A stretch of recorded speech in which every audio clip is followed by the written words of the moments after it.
Hey guys, it's Dom from City Warmth, and in this quick video we're going to talk to you about Radmags, a way of getting a magnetic central heating filter on a system when there is no other way of putting one anywhere. Now, as you can see from this video, we've recently replaced a Worcester Bosch combi boiler in a loft flat with 4 radiators and no external way of getting a normal filter on the pipework. So that's why we're going to turn to this on this occasion, something which drops nicely inside the tail radiator, and in this video we'll show you how.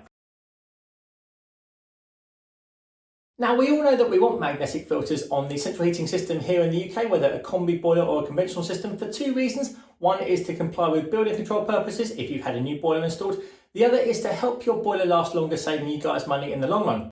Okay, so a Radmag goes on a tail rail, and when installing one, you want to make sure that you've turned the valves on both sides of the radiator off like this.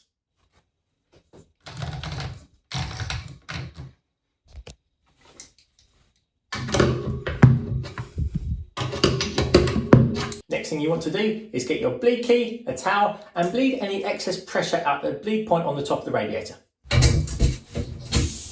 Once you've done that, you want to get your adjustable spanner or a normal spanner and look at removing the bleed point from the top of the radiator.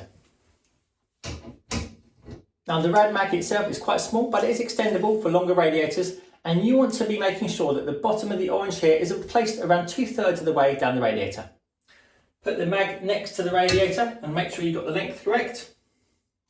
And look at inserting it in the top. You want to make sure the towel is near the radiator to catch any excess water that may come out.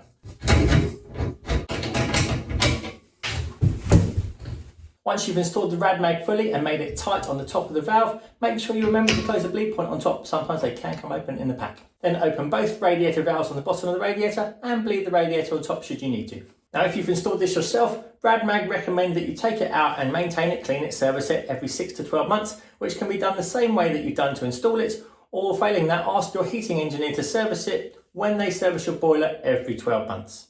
I hope this short video has helped a few of you guys out there. If there's nowhere else to put a magnetic filter on a central heating system, the Radmag might be the right solution for you. Now, please don't forget to hit subscribe and follow us for more energy saving tips and tricks and heating tips in general. Thanks guys, bye bye.